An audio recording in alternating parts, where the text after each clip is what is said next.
bersama. Dan di sebuah semak-semak ada cicak Bandung. Cicak Bandung melihat para semut dan kancil makan buah apel.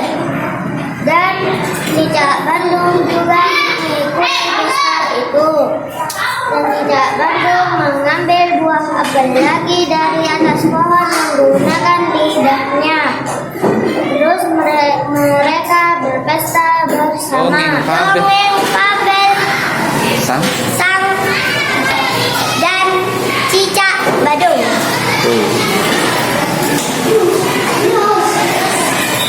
Sang kancil melihat buah stroberi, memegang stroberi. Kancil memegang stroberi. Ketika stroberi itu diambil, dia terlalu lari. Dia cepat sekali dan dia juga menghabiskan stroberi itu. Stroberi itu ada berapa buah? Dia suka sekali sang kancil. Sang kancil melahap-lahap. Dia sampai ketiduran. Dia terkenyang memakan stroberi. Dia suka sekali memakan stroberi. Dia juga tidak menghabiskan stroberi itu. Dia akan menanam stroberi. Hari ini saya akan menceritakan cerita sang kancil dan cerita cicak Badung. Di suatu hari yang cerah, kancil dan semut sedang bermain di pinggir sungai. Sang kancil meloncat-loncat dengan gembira dan semut menari-nari di pinggir sungai. Dan ada juga semut yang menaiki perahu daun. Nah, tapi orang Pak, saya kan lupa Pak. Terus Kak. Dan semut melihat ada buah yang berwarna merah dan mereka meminta si kancil untuk memetikkannya. Dengan cepat kancil menyundul buah apel itu jatuh ke parit. Lalu dia mendorong buah apel itu dengan kakinya. Dan semut membawa buah apel itu. Lalu mereka memotongnya menjadi bagian kecil-kecil dan mereka memakannya. Dan si kancil mengambil potongan yang besar. Dan pesta pun dihentikan sejenak karena segerombolan semut berteriak, ada pencuri, tolong, ada pencuri. Dan si kancil pun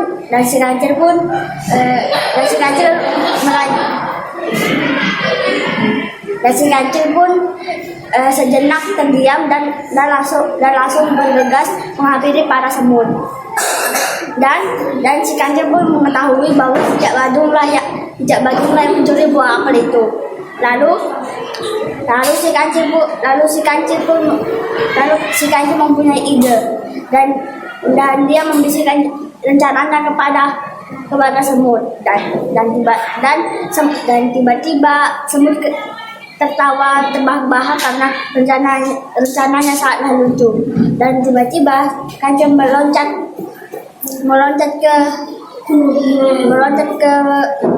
lalu mengambil sebuah keranjang dan lalu mengisinya dengan buah berwarna merah. Dan si kancil pun menaruh buah itu di tengah parit tanpa penjagaan si semut.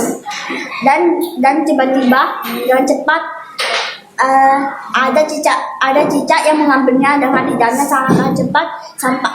Lalu tiba-tiba saat dia melari, semut-semut pun menertawakannya karena alasan yang tidak dan karena alasan yang tidak ketahui. Dan cicak pun terheran-heran karena dia ditertawakan oleh semut yang membawa buah merah itu. Dan dia pun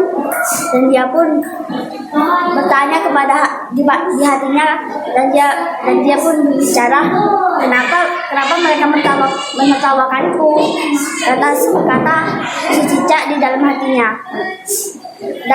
Dan si cicak pun memakan buah itu dan mencicipinya, rasanya manis dan enak. Dan tanpa diketahui ternyata cicak telah tidur karena kekenyangan, karena telah memakan buah itu terlalu banyak. Dan saat dia terbangun, dia pun mengintip di pinggir sungai, lalu dia melihat bahwa kancil dipenuhi dengan gerombolan semut yang sedang berbicara sepertinya. Dan si kancil dan semut pun berkata, tadi yang kamu bawa itu bukan buah bukan cabai ya? Jadi iya, dan kancil pun berkata, kalian itu terlalu berlebihan. Cicak badu masih terlalu kecil untuk cicak badu masih terlalu kecil untuk kita mengasihi pelajaran. Dan semut pun kecewa karena ternyata yang dibawa kancil adalah buah stroberi. Dan semut pun berkata kepada kancil, kenapa kamu tidak memberikannya cabai? Nah, dan kancil menjawab, jika aku memberikannya cabai, maka cicak badu tidak akan mau memakannya dan malah mencuri buah yang lainnya. Dan dia akan terus mencuri sampai buah di hutan ini habis. Dan karena itu aku menggantinya dengan buah stroberi. Nanti aku juga akan datang ke rumahnya untuk membawa sekeranjang stroberi dan memberikan sedikit nasihat agar dia tidak mencuri lagi. Dan cicak badung pun meneteskan air karena dia menangis karena meskipun dia sudah berbuat jahat kepada kancil dan para semut, ternyata kancil tetap baik hati dan tetap